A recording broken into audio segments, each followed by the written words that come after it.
Seja muito bem-vindo ao Otaku Flix, um podcast onde vamos falar sobre os animes da Netflix. Teorias, conspirações e curiosidades. E eu sou o Cadu. Se você tentar me bater, você vai se mexer. Nossa, eu sou o Clis, nossa, que lixo de piada, cara. Saiba que esse é um podcast que analisa episódio por episódio do seu anime favorito. Exatamente. Significa que teremos spoilers do anime até aqui, mas pode ficar tranquilo que a gente não vai falar do futuro do mangá. Porque o episódio hoje é Gachakuta episódio 6 e nada mais.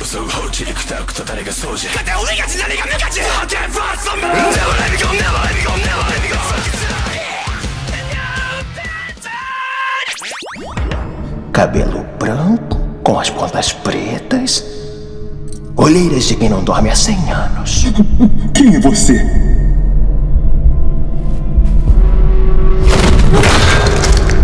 Que delícia! Então é você, o Kiver Celestial! Clis, por onde a gente começa esse episódio? Ah, caramba, me pegou. Como assim? Tipo, sou eu que faço essa frase. A gente pode falar desse novo personagem, Jabber. É assim que pronuncia o nome dele? Jabber? Eu acho que é assim porque não foi falado nesse episódio, mas eu acho que é Jabber mesmo. Cara, adorei o visual dele. Os dreads, o cabelo, a cor roxa misturado com esse branco que é característico de Gachakuta, sabe? Só que agora aqui a gente tem um toque de veneno nele e eu achei muito bom isso. Eu gostei de tudo dele. Eu gostei do visual, eu gostei das cores, eu gostei do contraste, eu gostei da personalidade. Eu achei ele muito Coringa de Batman. Ele parece um pouco insano nesse sentido mesmo. Querendo caos, né? De ver o círculo pegar fogo. É, exato. Ele me traz exatamente essa vibe.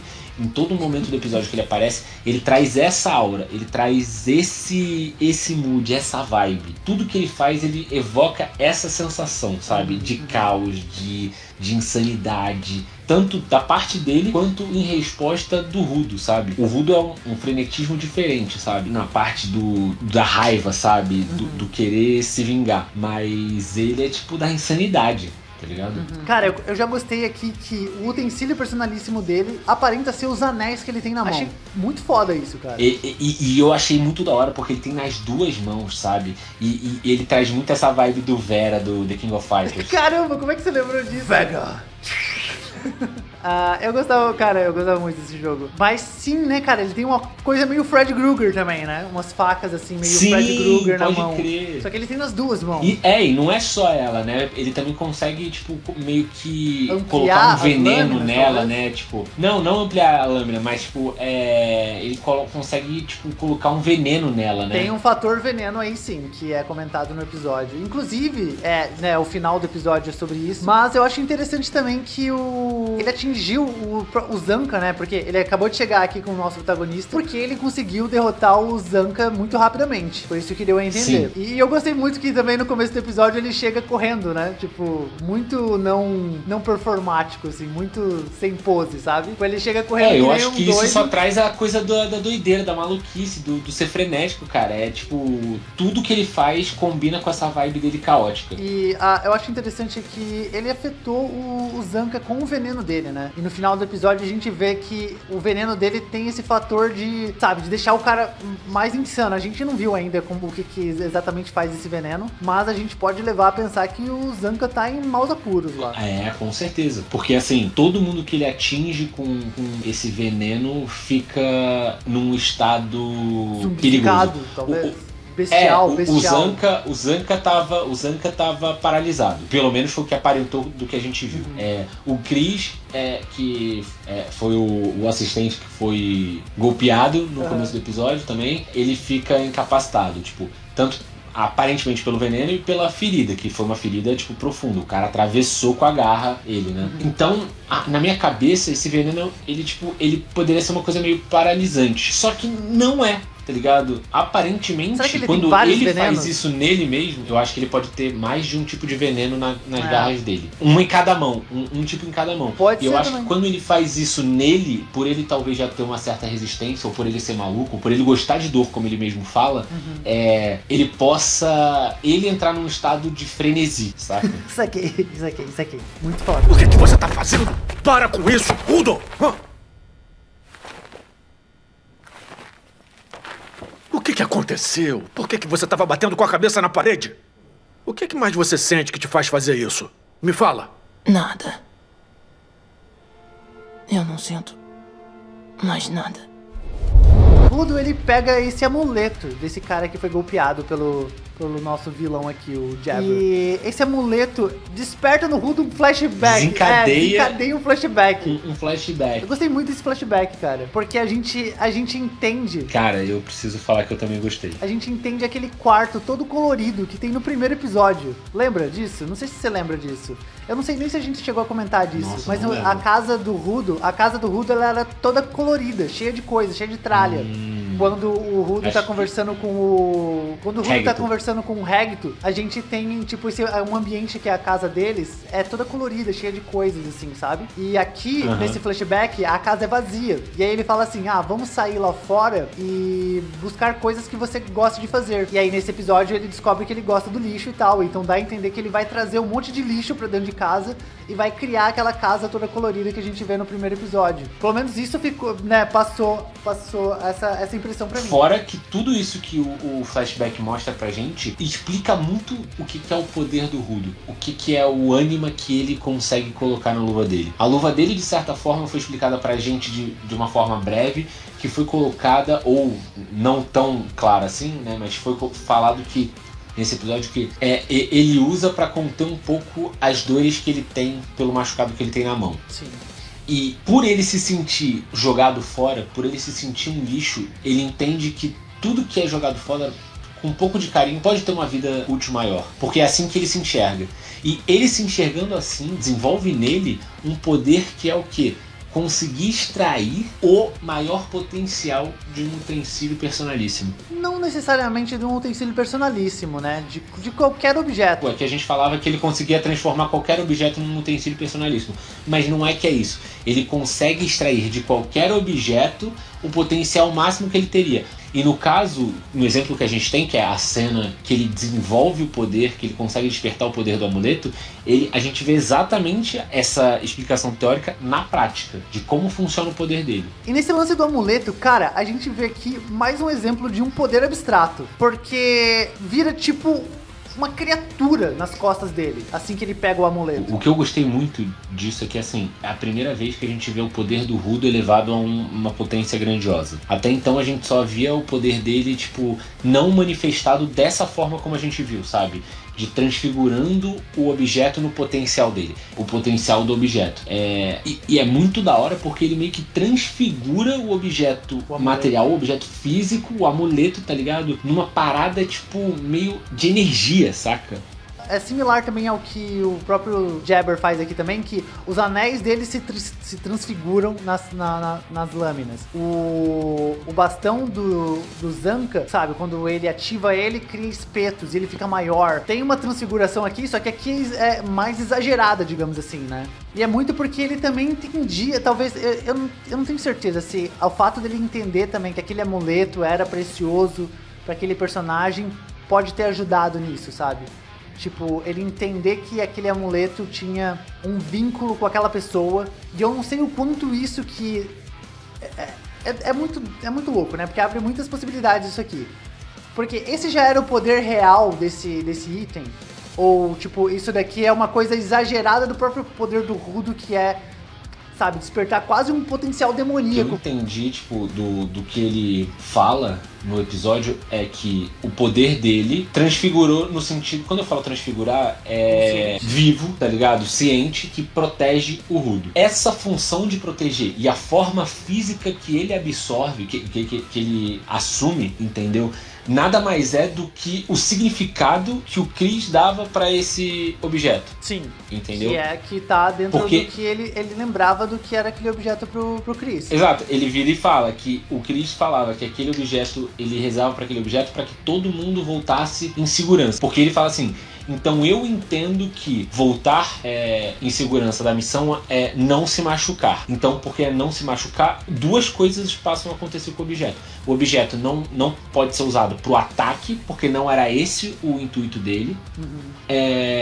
Mas ele, tipo, entendeu? Ele, tipo, o intuito dele é proteger. E exatamente por causa disso, ele não pode ser usado pro ataque. E aí ele usa como uma esquiva, né? Porque ele meio que congela aqui o Jabber. E... Ele movimenta o Jabber. É quase como se fosse uma repulsa. É quase como se fosse um pouco do poder do Gojo, sabe? Do Jujutsu. Que a pessoa, quando tá pra encostar nele, tipo, perde muito da velocidade e aí ele consegue, tipo... Sabe? Quanto mais perto dele, mais tipo, devagar a pessoa fica e mais rápido ele fica. E aí, tipo, ele consegue desviar dos golpes, entendeu? É quase que isso. Só que o Jabber consegue achar um buraco nessa defesa quase perfeita, tá ligado? Mas, cara, eu achei muito abstrato como fica isso aqui. E como ele interpreta isso também, sabe? O próprio Jabber aqui, ele cria... Ele entende uma lógica que, sabe, ninguém falou pra ele. E ele busca achar esse ponto cego dentro dessa lógica. Que a gente pode já se... chegar pro final do episódio. É que eu não sei como tá na sua dublagem, porque eu vi legendado. Ele fala hostilidade aqui. Pra você segue essa palavra? Não. O que ele fala? Ele fala... Não, ele fala hostil. Ele fala objeto... Tipo, se não tem hostil, se não tem hostilidade, tipo, ele não consegue identificar... Porque tipo, ele joga as pedras, e as pedras, teoricamente, não eram hostis. São inanimadas, Ele não tem... Eu não sei se a gente pode atribuir consciência. É tipo isso. É o que ele porque fala aqui, né? Pelo menos na tradução, na Uma dublagem, ele fala assim, intenção ele vai perder a consciência... Ele vai perder a consciência e não vai ter hostilidade. Ele vai bater, tipo, entendeu? Vai partir pra cima sem consciência. Boa. Exato. Vamos falar desse finalzinho aqui, dessa derrota, a gente pode chamar de derrota aqui do Jabber, porque ele cai no chão e ele mesmo se fere com as próprias lâminas. E ele fala que o veneno das lâminas dele... a gente poderia ver, inclusive, se a lâmina que... Ele usa do braço direito, né? Ele usou o braço direito pra atacar o personagem? Não, ele usou o braço esquerdo, né? Ele usa o esquerdo pra atacar o personagem, mas ele se ataca com o E o direito. principal motivo que ele faz isso, que ele se fere, é porque, segundo a própria lógica que o personagem chegou aqui, como é que a gente pode chamar o poder do Rudo? Como você chamaria esse poder? Seria, tipo, talvez... O olho de proteção. O olho de Agamotto, o olho de proteção, o olho de... o olho do amuleto. assim. Como é que é o nome daquele amuleto? Bom, Aquele amuleto tem nome. É uma coisa indiana, eu acho. Ele tem um Peraí, pouco dessa quer dizer que indiana. tu... quer dizer, peraí, vamos pegar isso, deixa eu pegar aqui, deixa eu digitar no Google. Amuleto indiano. Por que isso é interessante? Porque quer dizer que essa religião existe nesse universo? Pode ser talvez só uma referência, né? Porque é um Hansa, período distópico. Então, Hansa indiano é o nome do amuleto. Me desculpe aí, pessoas indianas. O Google aqui tá dizendo que o nome desse amuleto, desse símbolo, né, com uma palma, né, uma mão assim, com um olho, se chama Hansa indiano. Eu não sei se é assim que pronuncia. Me desculpe aí, pessoas que sabem como se pronuncia essa palavra. Mas, cara, isso abre precedente aqui pra gente achar que talvez existe essa religião, talvez, que esse símbolo, sabe, esse símbolo pertence a algum lugar, que a gente tá chutando aqui que é alguma religião ou simbolismo indiano, algo que faz parte dessa cultura. Quer dizer que isso existe dentro desse mundo de Gachakuta? Cara, é possível, tá ligado? Mas sendo um mundo meio distópico, entendeu? Eu não sei como que isso pode ser explicado dentro desse universo, entendeu? Eu não sei se isso pode ser um dejeto de tempos antigos do que era a civilização, sabe, no universo de Gachakuta. Isso leva àquela, né, tipo, o que a gente já teorizou aqui, eu não lembro em qual episódio, mas a gente chegou a falar que poderia ser... foi o episódio com um convidado. Foi, eu acho que foi. Não sei se foi pro ar essa discussão, mas sim. Isso leva àquela, tipo, discussão que a gente já teve por aqui, que é a ideia de talvez ser um futuro distópico, né, na qual esses personagens estão vivendo essa história. Porque esse símbolo não seria... Será que esse símbolo seria colocado à toa, assim? Eu não consigo ver isso funcionando. Porque é muito específico, né? Poderia ser um amuleto aleatório, mas ela escolheu esse símbolo. Ela escolheu esse formato, esse símbolo, porque eu acho que é um símbolo que é característico de proteção, entendeu? Por isso que ela quis colocar. Ela quis colocar talvez um símbolo que fosse de fácil assimilação com proteção. Quando eu falo ela, eu tô falando da Mishkei. É de propósito ela colocar esse símbolo aqui, mas talvez isso abra... Porque assim, se ela coloca esse símbolo dentro da história, meio que, tipo, não tem como você descartar que eles estão num outro universo, sabe? Tipo, eles estão dentro do planeta Terra, de um lugar que existe a Índia, pelo menos. Ou pelo menos essa cultura. Você não tem como fugir dessa referência a essa cultura. Então essa cultura existe dentro desse universo. Mas seguindo aqui com o nosso amuleto transformado, a lógica que o Jabber ele faz aqui é que o amuleto ele só detecta hostilidade consciente. Será que a gente pode usar essa palavra aqui? Eu acho que ele... Quando ele diz hostilidade, ele quer dizer exatamente isso. Que tem que partir uma intenção... Um ato de hostilidade. Uma intenção, na verdade. O objeto que está atacando o Rudo precisa querer causar mal a ele. Ter a intenção de causar mal a ele.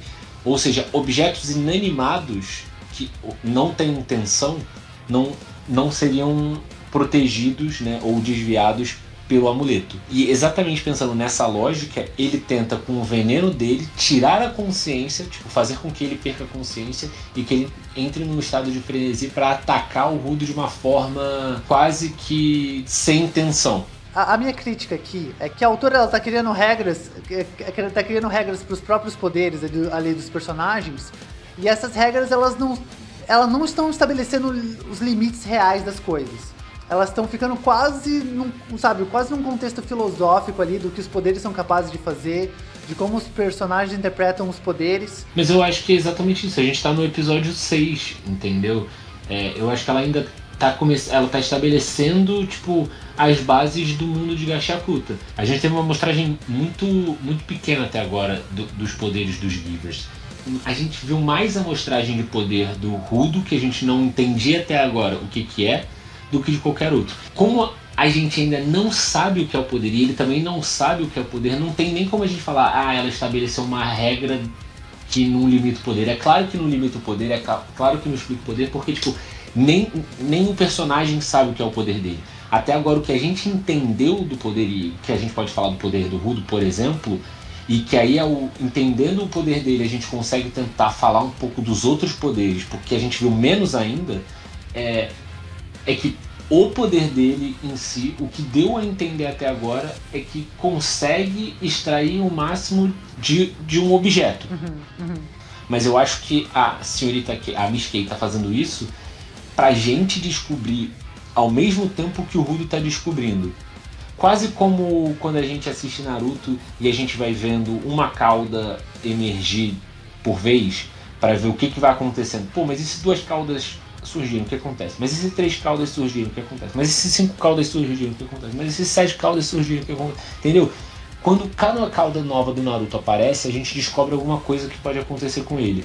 Como ele vai reagir ao tanto de chakra que ele tá recebendo na Kyuubi, como que o corpo dele vai reagir, se ele vai se ferir ou não, se ele vai virar, se ele vai se transformar, se ele vai perder o controle, qual é o tamanho do poder que ele vai ter, e etc. Aqui eu acho que é a mesma coisa. A Miss Kay, ela tá dando doses do que é o poder do Rudo para tentar estabelecer o que é o poder desse personagem, que vai ser talvez, de novo, uma expressão errada, mas o eleito, o escolhido, sabe? The Chosen One. Personagem, The Chosen One, sabe? Onde ele vai ter o poder talvez mais embaçado de todos, e aí esse poder que a gente tá descobrindo o que é, vai talvez explicar ou ser a base pra, tipo, sabe? A exceção vai explicar a regra. Mas a gente só vai descobrir tudo isso nos próximos episódios.